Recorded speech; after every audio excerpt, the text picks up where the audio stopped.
Double, double toil and trouble, fire burn and cauldron bubble. Fillet of a fenny snake, in the cauldron boil and bake. Eye of newt and toe of frog, wool of bat and tongue of dog. Adder's fork and blind worm's sting, lizard's leg and howlet's wing. For a charm of powerful trouble, like a hell broth, boil and bubble. Double, double toil and trouble, fire burn and cauldron bubble. Cool it with a baboon's blood, then the charm is firm and good. Good evening, creatures of the night, and welcome to the Hamburg Players Halloween radio play. I am your enchanting and most beautiful, bewitching host, Violet of the Dark Meadow, here to guide you safely through this night of haunting tales and dark appetites. If you are here, I must assume you to be ones with a finer taste in the spine-chilling hors d'oeuvres we have to offer. The truly macabre morsels you wish to sample, to satiate your most fearful desires.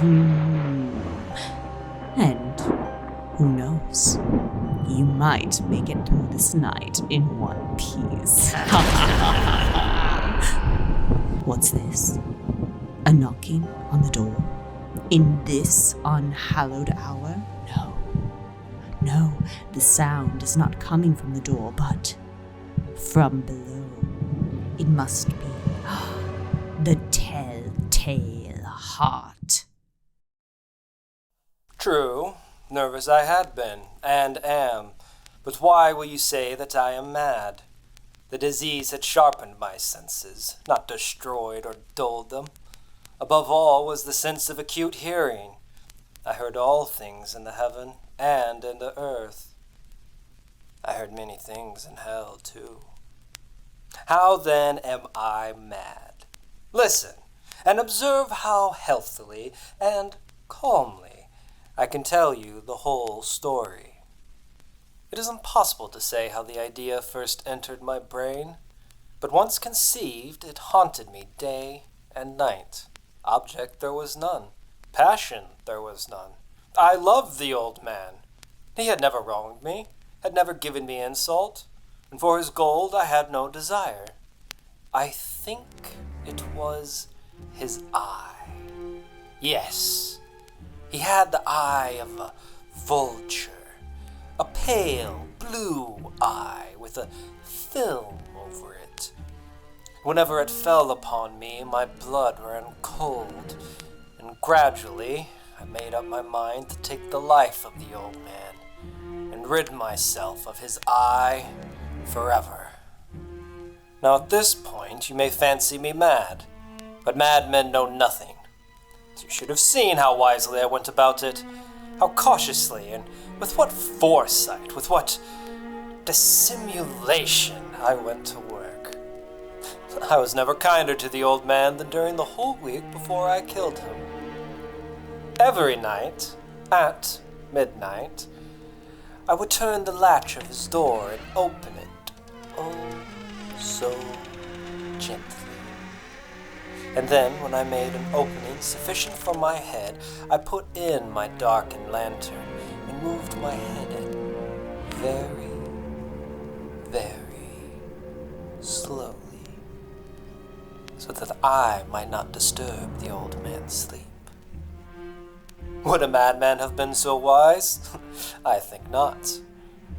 I undid the lantern cautiously, for the hinges creaked, so that a single ray fell upon the vulture eye.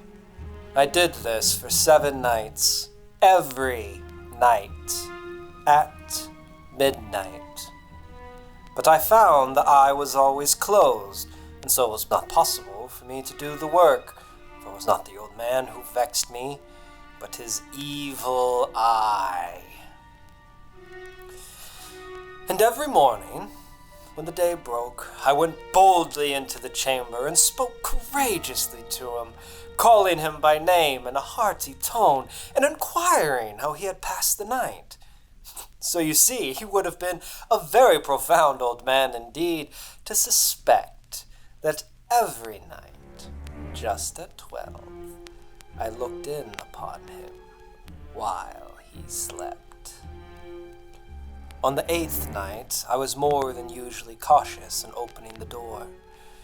And never before that night had I felt the extent of my powers, of my sagesty. I could scarcely contain my feelings of triumph.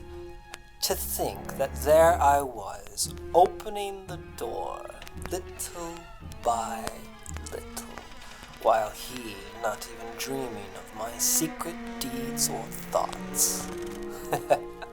I chuckled at the idea, and perhaps he heard me, for he moved on the bed suddenly as if startled. His room was black as pitch, so I knew that he could not see the opening of the door, as I kept pushing open, steadily. I had my head in, and was about to open the lantern, when my thumb slipped upon the tin fastening, and the old man sprang up in bed, crying out, "Who's there?" I kept still, and said nothing. For a whole hour, I did not move a muscle, until I heard a groan. It was not a groan of pain or of grief, oh no. It was the low, stifled sound that arises from the bottom of the soul when overcharged with awe. A groan of mortal terror. I knew the sound well, and knew what the old man felt. I pitied him, although I chuckled at heart. I knew that he had been lying awake ever since the first noise, when he had turned in the bed. His fears had been growing ever since. He told himself, "It is nothing but the wind in the chimney. It is only a mouse crossing the floor." But it was death that was approaching him. I waited a long time, patiently, without hearing him lie down. So I resolved to open a little crevice in the lantern.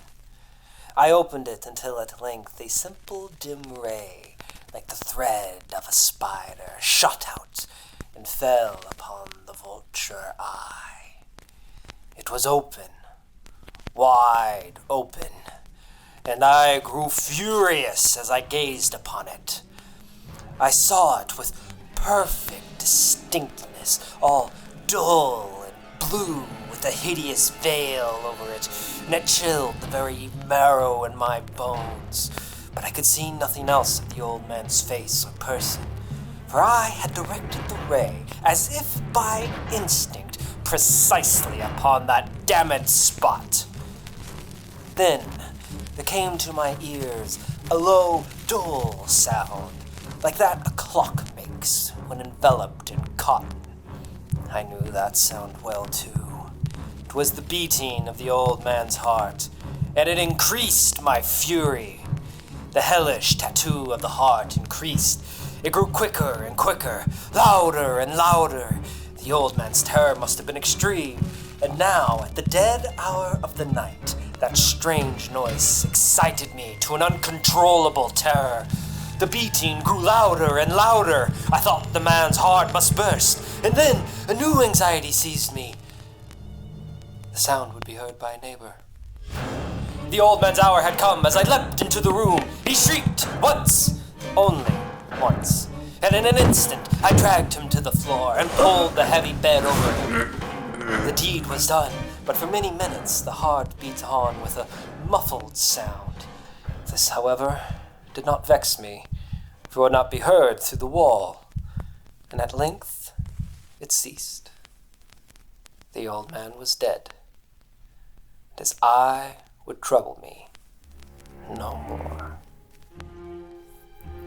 If you still think me mad, you'll think so no longer when I describe the wise precautions I took for concealing the body. The night waned, and I worked hastily, but in silence. First of all, I dismembered the corpse, cut off the head, and the arms, and the legs. And then I took up 3 planks from the flooring of the chamber and deposited the parts between the beams. I then replaced the board so cleverly that no human eye, not even his, would have been able to detect a thing. It was 4 o'clock when I finished, still dark as midnight. As the bell sounded the hour, there came a knocking at the door.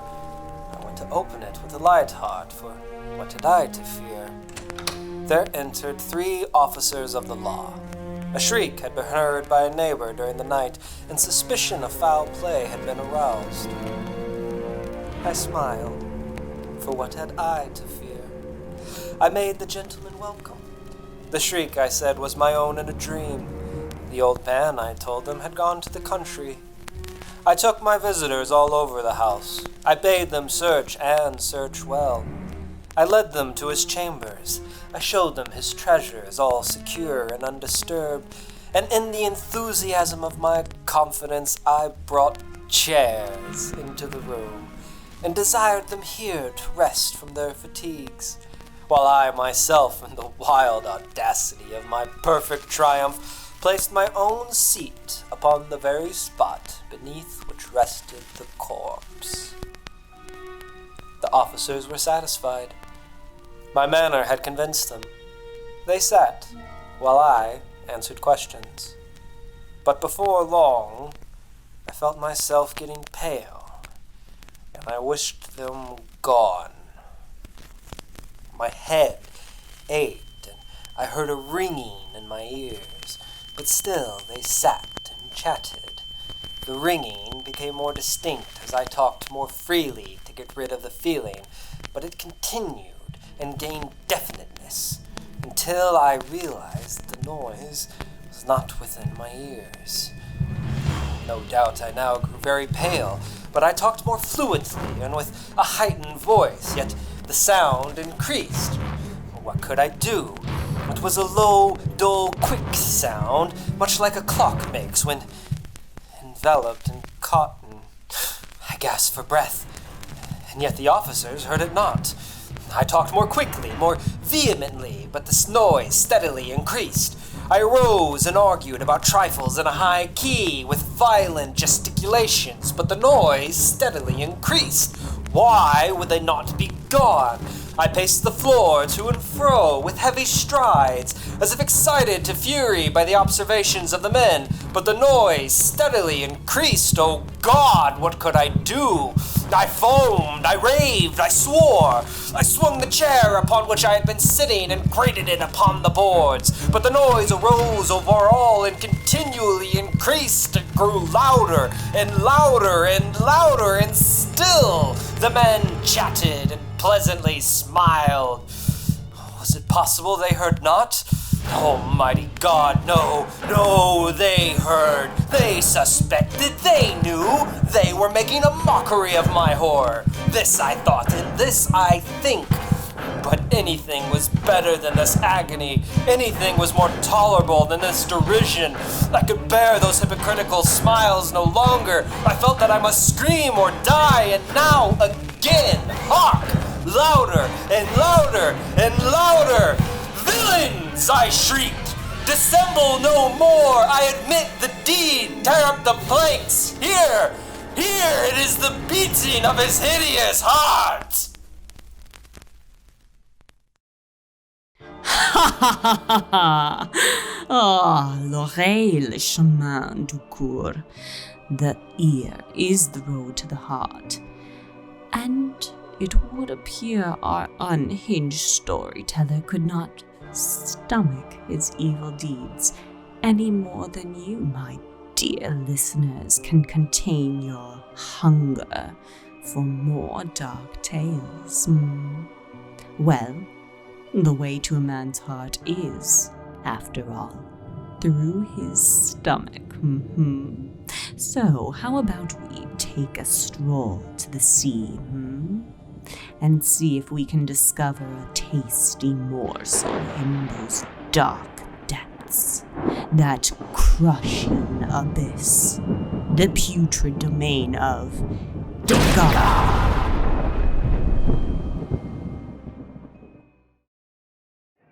I am writing this under an appreciable mental strain, since by tonight I shall be no more. Penniless, and at the end of my supply of the drug which alone makes life endurable, I can bear the torture no longer, and shall cast myself from this garret window into the squalid street below. Do not think from my slavery to morphine that I am a weakling or a degenerate.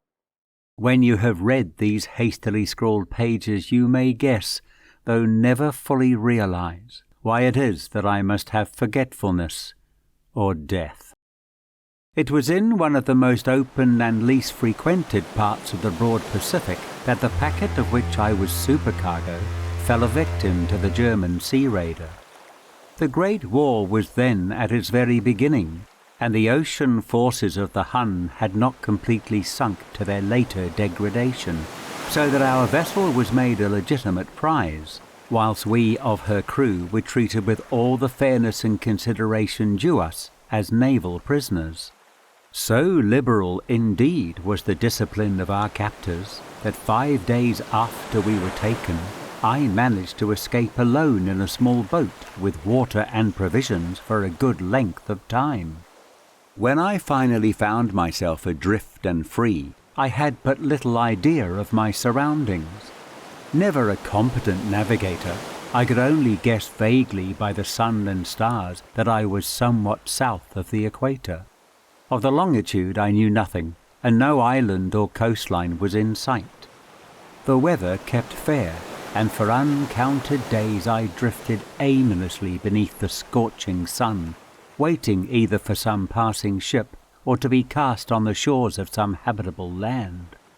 But neither ship nor land appeared, and I began to despair in my solitude upon the heaving vastness of unbroken blue.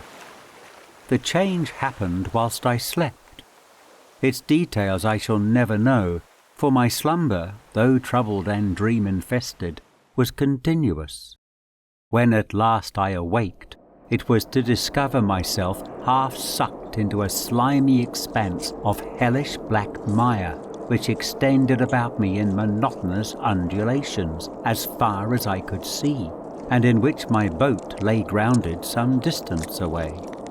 Though one might well imagine that my first sensation would be of wonder at so prodigious and unexpected a transformation of scenery, I was in reality more horrified than astonished. For there was in the air and in the rotting soil a sinister quality which chilled me to the very core. The region was putrid with the carcasses of decaying fish and of other less describable things which I saw protruding from the nasty mud of the unending plain. Perhaps I should not hope to convey in mere words the unutterable hideousness that can dwell in absolute silence and barren immensity. There was nothing within hearing, and nothing in sight, save a vast reach of black slime. Yet the very completeness of the stillness and the homogeneity of the landscape oppressed me with a nauseating fear. The sun was blazing down from a sky which seemed to me almost black in its cloudless cruelty, as though reflecting the inky marsh beneath my feet. As I crawled into the stranded boat, I realized that only one theory could explain my position. Through some unprecedented volcanic upheaval, a portion of the ocean floor must have been thrown to the surface, exposing regions which for innumerable millions of years had lain hidden under unfathomable watery depths. So great was the extent of the new land which had risen beneath me that I could not detect the faintest noise of the surging ocean, strain my ears as I might.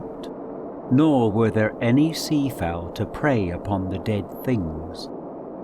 For several hours I sat thinking or brooding in the boat, which lay upon its side and afforded a slight shade as the sun moved across the heavens. As the day progressed, the ground lost some of its stickiness and seemed likely to dry sufficiently for travelling purposes in a short time. That night I slept but little, and the next day I made for myself a pack containing food and water, preparatory to an overland journey in search of the vanished sea and possible rescue. On the third morning I found the soil dry enough to walk upon with ease. The odour of the fish was maddening, but I was too much concerned with graver things to mind so slight an evil, and set out boldly for an unknown goal. All day I forged steadily westward, guided by a faraway hummock which rose higher than any other elevation on the rolling desert. That night I encamped, and on the following day still travelled towards the hummock, though that object seemed scarcely nearer than when I had first espied it. By the fourth evening I attained the base of the mound, which turned out to be much higher than it had appeared from a distance, an intervening valley setting it out in sharper relief from the general surface. Too weary to ascend, I slept in the shadow of the hill. I know not why my dreams were so wild that night, but ere the waning and fantastically gibbous moon had risen far above the eastern plain, I was awake in a cold perspiration, determined to sleep no more. Such visions as I had experienced were too much for me to endure again, and in the glow of the moon I saw how unwise I had been to travel by day. Without the glare of the parching sun, my journey would have cost me less energy. Indeed, I now felt quite able to perform the ascent which had deterred me at sunset. Picking up my pack, I started for the crest of the eminence. I have said that the unbroken monotony of the rolling plain was a source of vague horror to me, but I think my horror was greater when I gained the summit of the mound and looked down the other side into an immeasurable pit or canyon, whose black recesses the moon had not yet soared high enough to illumine. I felt myself on the edge of the world, peering over the rim into a fathomless chaos of eternal night. Through my terror ran curious reminiscences of Paradise Lost and of Satan's hideous climb through the unfashioned realms of darkness. As the moon climbed higher in the sky, I began to see that the slopes of the valley were not quite so perpendicular as I had imagined. Ledges and outcroppings of rock afforded fairly easy footholds for a descent, whilst after a drop of a few hundred feet, the declivity became very gradual. Urged on by an impulse which I cannot definitely analyze, I scrambled with difficulty down the rocks and stood on the gentler slope beneath, gazing into the Stygian deeps where no light had yet penetrated. All at once my attention was captured by a vast and singular object on the opposite slope, which rose steeply about 100 yards ahead of me, an object that gleamed whitely in the newly bestowed rays of the ascending moon. That it was merely a gigantic piece of stone, I soon assured myself, but I was conscious of a distinct impression that its contour and position were not altogether the work of nature.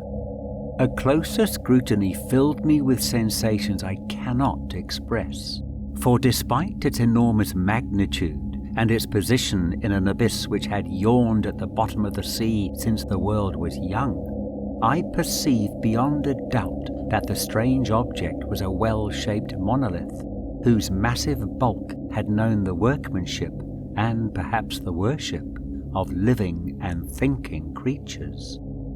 Dazed and frightened, yet not without a certain thrill of the scientist's or archaeologist's delight, I examined my surroundings more closely.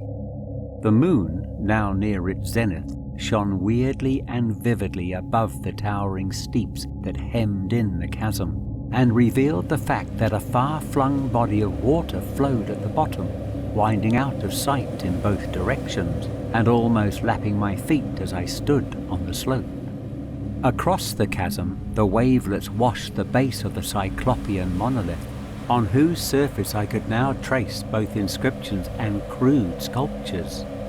The writing was in a system of hieroglyphics unknown to me, and unlike anything I had ever seen in books, consisting for the most part of conventionalized aquatic symbols such as fishes, eels, octopi, crustaceans, mollusks, whales, and the like. Several characters obviously represented marine things which are unknown to the modern world, but whose decomposing forms I had observed on the ocean-risen plain. It was the pictorial carving, however, that did most to hold me spellbound. Plainly visible across the intervening water on account of their enormous size were an array of bas-reliefs, whose subjects would have excited the envy of a Doré. I think that these things were supposed to depict men, at least a certain sort of men, though the creatures were shown disporting like fishes in the waters of some marine grotto, or paying homage at some monolithic shrine which appeared to be under the waves as well. Of their faces and forms I dare not speak in detail, for the mere remembrance makes me grow faint. Grotesque beyond the imagination of a Poe or Bulwer, they were damnably human in general outline, despite webbed hands and feet, shockingly wide and flabby lips, glassy, bulging eyes, and other features less pleasant to recall. Curiously enough, they seem to have been chiseled badly out of proportion with their scenic background, for one of the creatures was shown in the act of killing a whale, represented as but little larger than himself. I remarked, as I say, their grotesqueness and strange size, but in the moment decided that they were merely the imaginary gods of some primitive fishing or seafaring tribe, some tribe whose last descendant had perished eras before the first ancestor of the Piltdown or Neanderthal man was born. Awestruck at this unexpected glimpse into a past beyond the conception of the most daring anthropologist, I stood musing whilst the moon cast queer reflections on the silent channel before me. Then, suddenly, I saw it.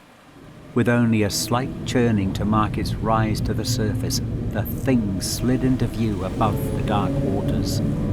Vast, Polyphemus-like, and loathsome, it darted like a stupendous monster of nightmares to the monolith, about which it flung its gigantic scaly arms, the while it bowed its hideous head and gave vent to certain measured sounds. I think I went mad then. Of my frantic ascent of the slope and cliff, and of my delirious journey back to the stranded boat, I remember little. I believe I sang a great deal, and laughed oddly when I was unable to sing. I have indistinct recollections of a great storm sometime after I reached the boat. At any rate, I know that I heard peals of thunder and other tones which nature utters only in her wildest moods. When I came out of the shadows, I was in a San Francisco hospital, brought thither by the captain of the American ship which had picked up my boat in mid-ocean. In my delirium I had said much, but found that my words had been given scant attention. Of any land upheaval in the Pacific, my rescuers knew nothing, nor did I deem it necessary to insist upon a thing which I knew they could not believe. Once I sought out a celebrated ethnologist and amused him with peculiar questions regarding the ancient Philistine legend of Dagon, the fish god. But soon perceiving that he was hopelessly conventional, I did not press my inquiries. It is at night, especially when the moon is gibbous and waning, that I see the thing. I tried morphine, but the drug has given only transient surcease and has drawn me into its clutches as a hopeless slave. So now I am to end it all, having written the full account for the information or the contemptuous amusement of my fellow men. Often I ask myself if it could not all have been a pure phantasm, a mere freak of fever as I lay sun-stricken and raving in the open boat after my escape from the German man-of-war. This I ask myself, but ever does there come before me a hideously vivid vision in reply. I cannot think of the deep sea without shuddering at the nameless things that may at this very moment be crawling and floundering on its slimy bed, worshipping their ancient stone idols and carving their own detestable likenesses on submarine obelisks of water-soaked granite. I dream of a day when they may rise above the billows to drag down in their reeking talons the remnants of puny, war-exhausted mankind. A day when the land shall sink and the dark ocean floor shall ascend amidst universal pandemonium. The end is near. I hear a noise at the door, as of some immense slippery body lumbering against it. It shall not find me. God, that hand! The window. The window. The window.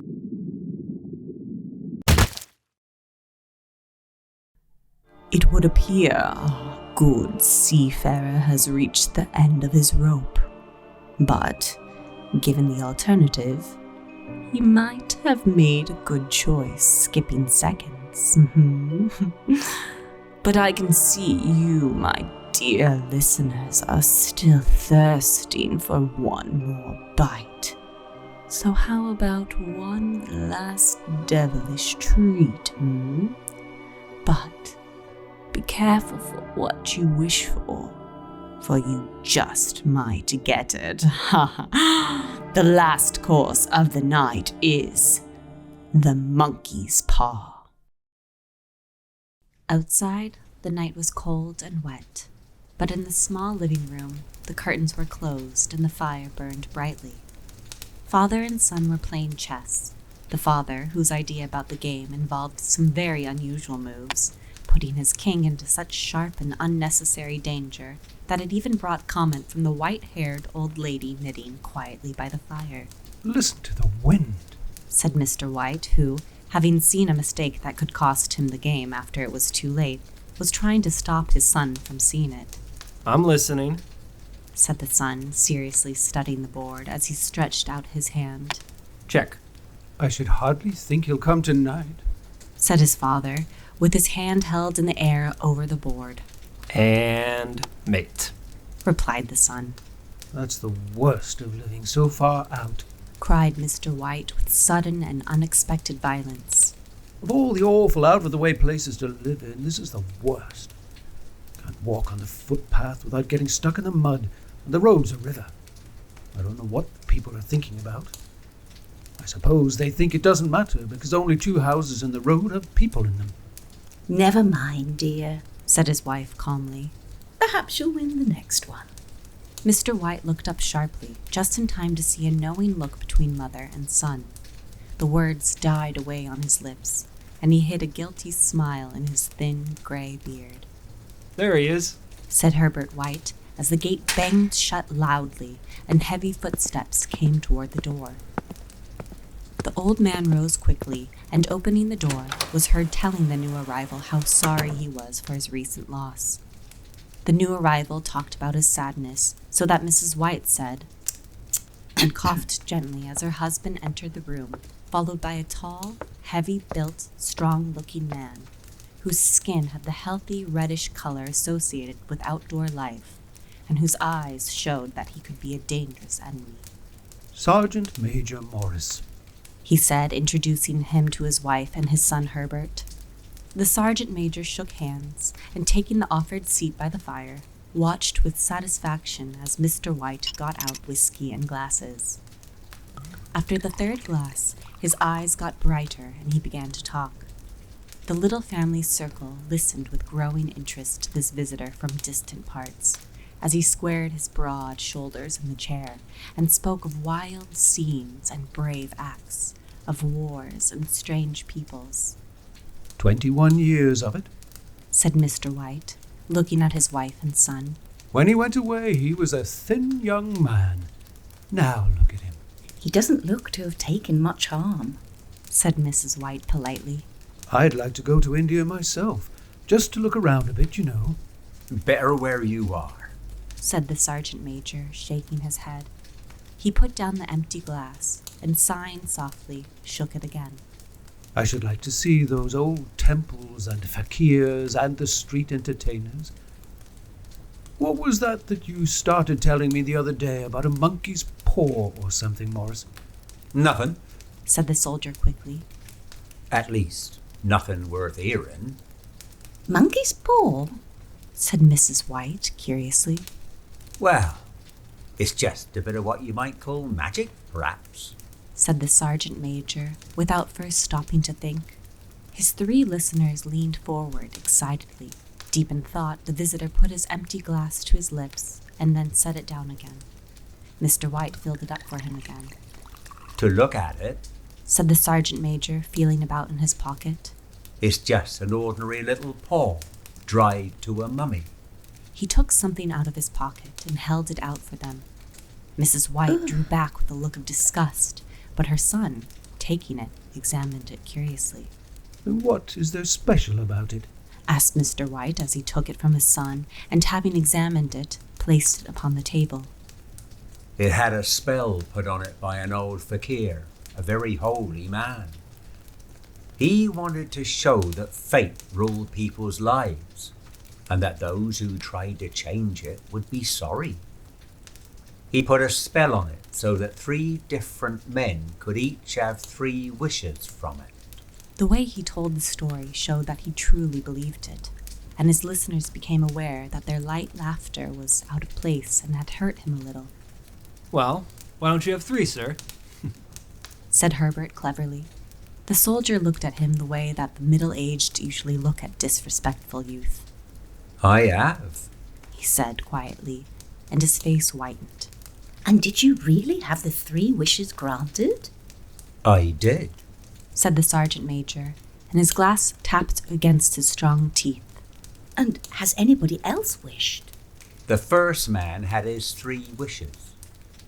I don't know what the first 2 were, but the 3rd was for death. That's how I got the paw. His voice was so serious that the group fell quiet. If you had your 3 wishes, it's no good to you now then, Morris. What do you keep it for? Said the old man at last. The soldier shook his head.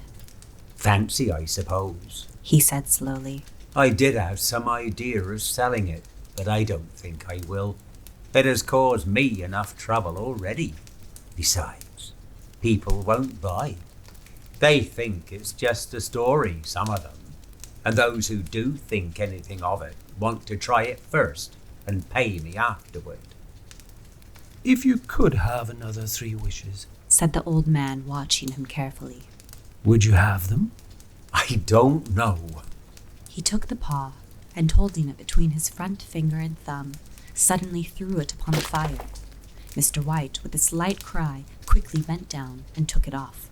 Better let it burn, said the soldier sadly, but in a way that let them know he believed it to be true. If you don't want it, Morris, give it to me. I won't, said his friend with stubborn determination. I threw it on the fire. If you keep it, don't hold me responsible for what happens. Throw it on the fire like a sensible man. The other shook his head and examined his possession closely. How do you do it? He asked. Hold it up in your right hand and state your wish out loud so that you can be heard. But I warn you of what might happen. It sounds like the Arabian Nights, said Mrs. White as she rose and began to set the dinner. Don't you think you might wish for 4 pairs of hands for me? Her husband drew the talisman from his pocket, and all 3 laughed loudly as the sergeant major, with a look of alarm on his face, caught him by the arm. If you must wish, wish for something sensible. Mr. White dropped it back in his pocket and, placing chairs, motioned his friend to the table. In the business of dinner, the talisman was partly forgotten, and afterward the 3 sat fascinated as they listened to more of the soldier's adventures in India. If the tale about the monkey's paw is not more truthful than those he had been telling us, said Herbert as the door closed behind their guest, just in time to catch the last train. we shan't make much of it. Did you give anything for it, Father? Asked Mrs. White, watching her husband closely. A little. He didn't want it, but I made him take it. And he pressed me again to throw it away. He said, coloring slightly. Not likely. Said Herbert with pretended horror. Why, we're going to be rich and famous, and happy. Smiling, he said. Wish to be a keen father, to begin with. Then Mother can't complain all the time. He ran quickly around the table, chased by the laughing Mrs. White, armed with a piece of cloth. Mr. White took the paw from his pocket and eyed it doubtfully. I don't know what to wish for, and that's a fact. It seems to me I've got all I want. If you only paid off the house, you'd be quite happy, wouldn't you? Said Herbert, with his hand on his shoulder. Well, wish for £200 then. That'll just about do it. His father, smiling and with an embarrassed look for his foolishness in believing the soldier's story, held up the talisman. Herbert, with a serious face, spoiled only by a quick smile to his mother, sat down at the piano and struck a few grand chords. I wish for £200. A fine crash from the piano greeted his words, broken by a frightened cry from the old man. His wife and son ran toward him. It moved. He cried with a look of horror at the object as it lay on the floor. As I wished, it twisted in my hand like a snake. Well, I don't see any money. Said his son as he picked it up and placed it on the table. And I bet I never shall. It must have been your imagination, Father. Said his wife, regarding him worriedly. He shook his head. Never mind, though. There's no harm done. But it gave me a shock all the same. They sat down by the fire again while the two men finished their pipes. Outside, the wind was higher than ever, and the old man jumped nervously at the sound of a door banging upstairs. An unusual and depressing silence settled on all three, which lasted until the old couple got up to go to bed. I expect you'll find the cash tied up in a big bag in the middle of your bed. Said Herbert as he wished them good night. And something horrible sitting on top of your wardrobe watching you as you pocket your ill-gotten gains. Herbert, who normally had a playful nature and didn't like to take things too seriously, sat alone in the darkness looking into the dying fire. He saw faces in it, the last so horrible and so monkey-like that he stared at it in amazement.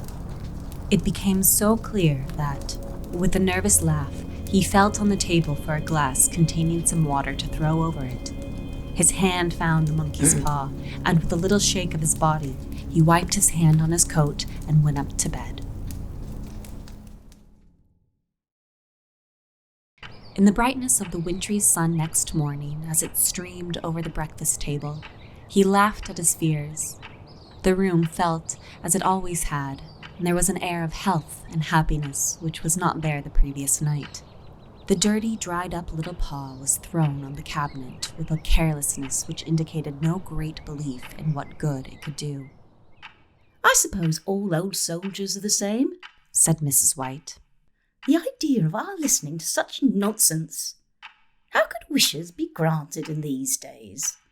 And if they could, how could £200 hurt you, Father? Might drop on his head from the sky, said Herbert. Morris said the things happened so naturally that you might, if you so wished, not see the relationship, said his father. Well, don't break into the money before I come back, said Herbert as he rose from the table to go to work. I'm afraid it'll turn you into a mean, gritty old man. And then we shall have to tell everyone that we don't know who you are.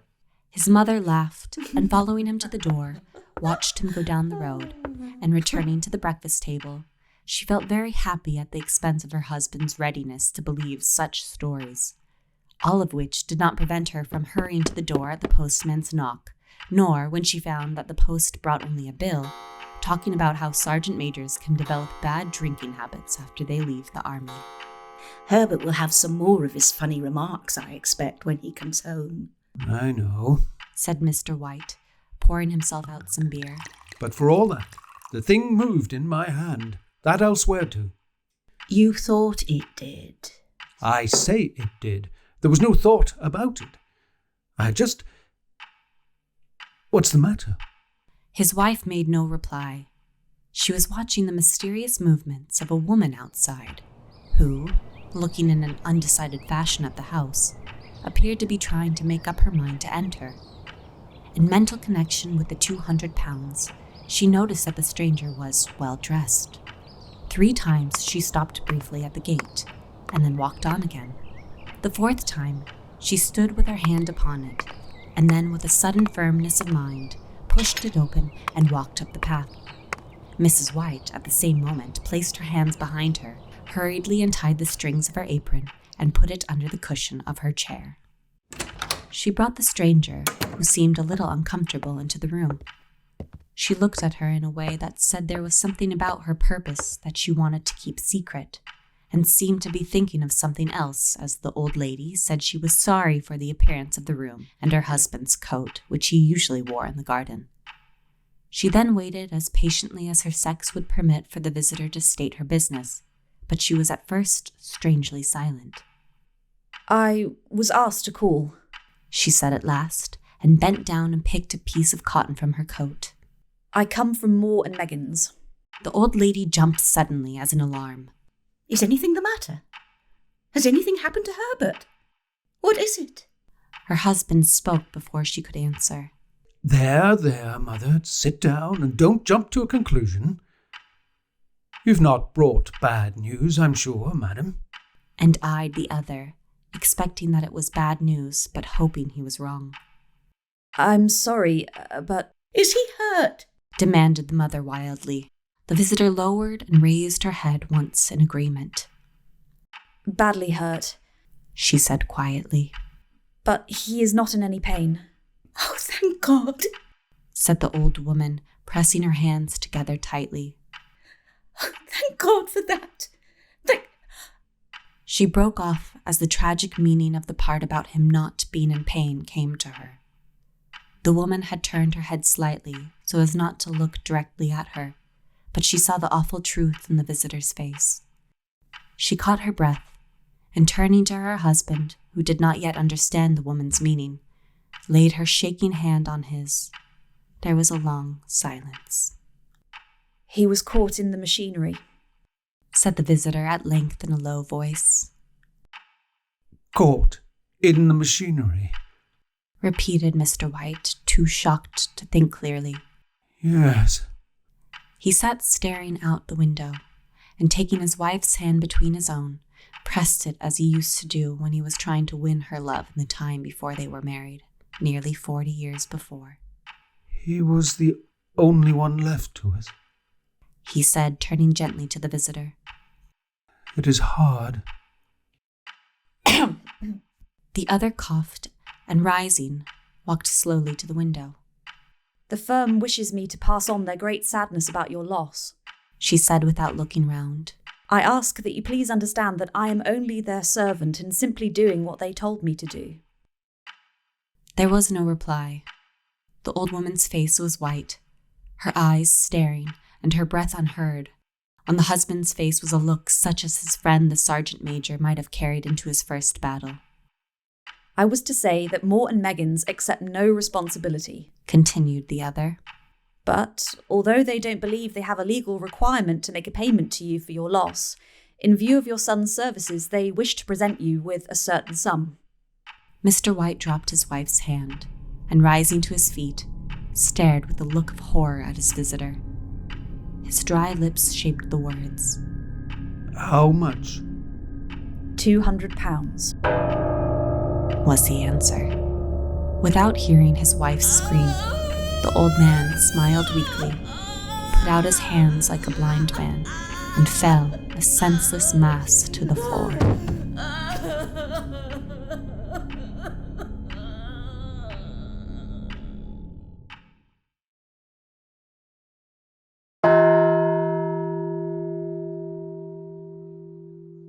In the huge new cemetery some 2 miles away, the old people buried their dead and came back to the house, which was now full of shadows and silence. It was all over so quickly that at first they could hardly realize it, and remained in a state of waiting for something else to happen. Something else which was to lighten this load, too heavy for old hearts to bear. But the days passed, and they realized that they had to accept the situation, the hopeless acceptance of the old.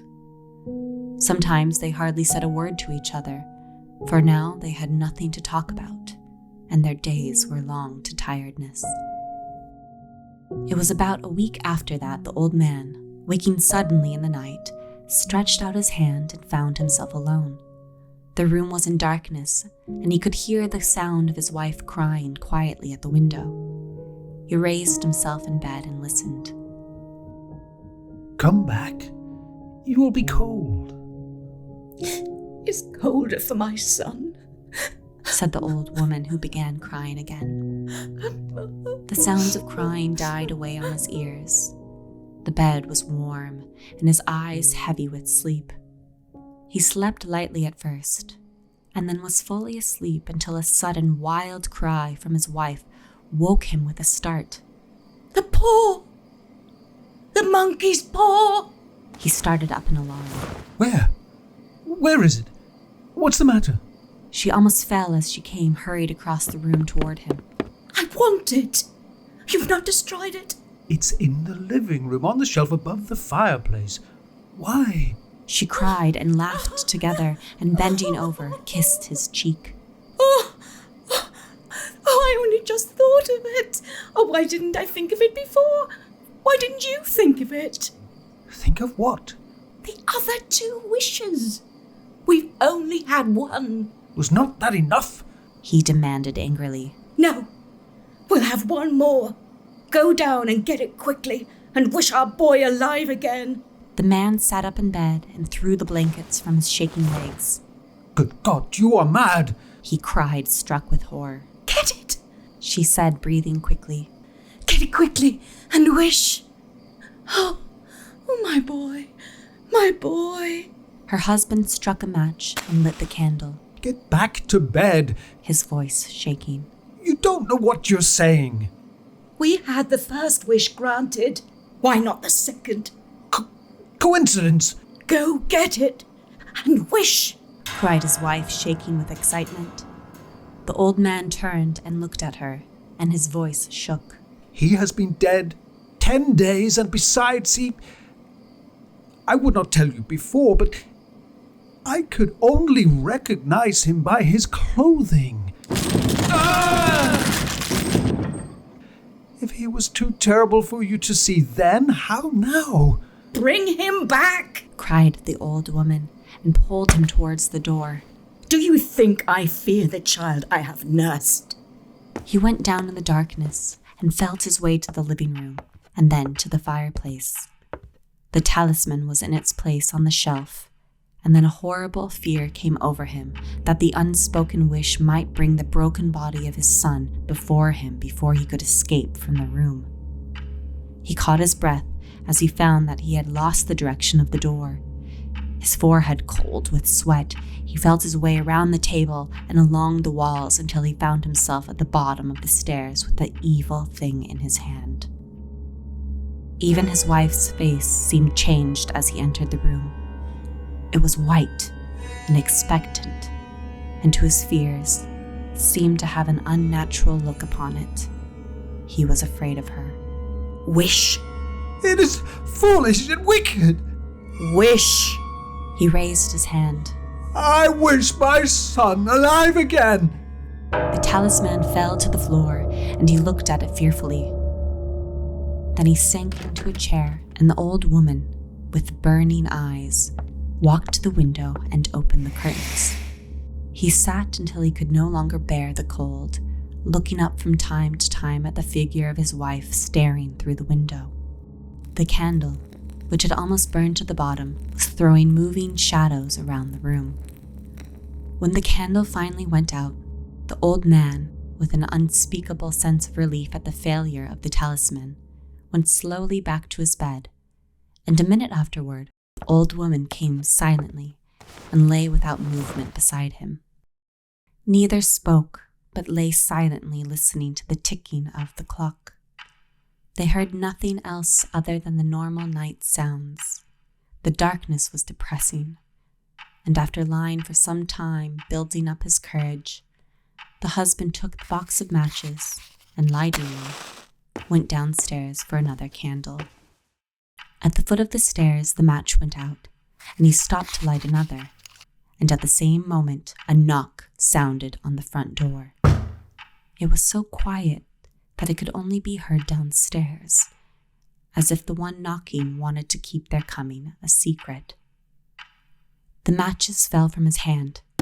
He stood motionless, not even breathing, until the knock was repeated. Then he turned and ran quickly back to his room and closed the door behind him. A third knock sounded through the house. "What's that?" cried the old woman, sitting up quickly. "A rat! A rat! It passed me on the stairs." His wife sat up in bed listening. A loud knock echoed through the house. "It's Herbert! It's Herbert!" She ran to the door, but her husband was there before her, and catching her by the arm, held her tightly. "What are you going to do?" he asked in a low, scared voice. "It's my boy! It's Herbert!" she cried, struggling automatically. "I forgot it was 2 miles away.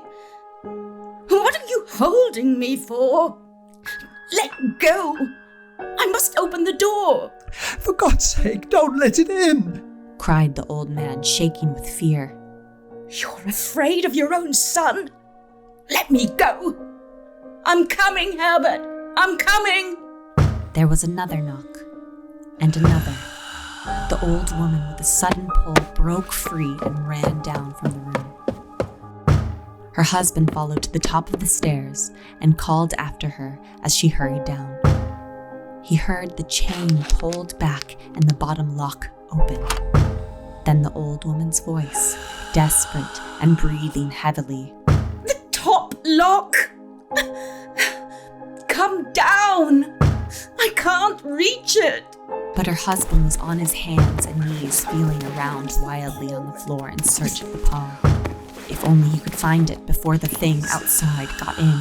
The knocks came very quickly now, echoing through the house, and he heard the noise of his wife moving a chair and putting it down against the door. He heard the movement of the lock as she began to open it. At the same moment, he found the monkey's paw and frantically breathed his third and last wish. The knocking stopped suddenly, although the echoes of it were still in the house. He heard the chair pulled back and the door opened.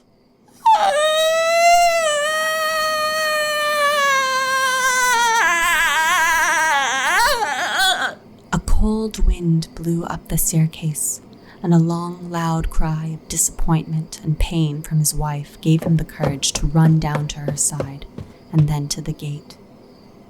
The streetlight opposite shone on a quiet and deserted road.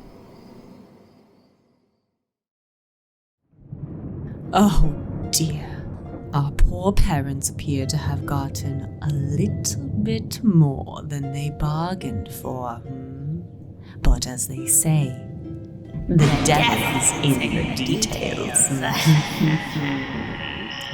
And speaking of, I must beg you farewell, my dear creatures of the night.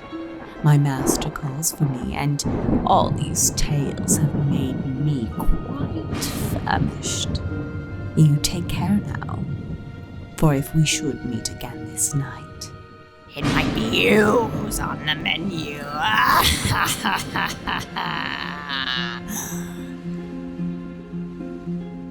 The hag is astride this night for to ride, the devil and she together, through thick and through thin, now out and then in, though ne'er so foul be the weather. A thorn or a burr she takes for a spur, with a lash of a bramble she rides now. Through brakes and through briars, o'er ditches and mires, she follows the spirit that guides now. No beast for his food dares now range the wood, but hushed in his lair he lies lurking, while mischiefs by these on land and on seas, and no one of night are working. The storm arise and trouble the skies this night, and more for the wonder. The ghost from the tomb, affrighted, shall come, called out by the clap of the thunder.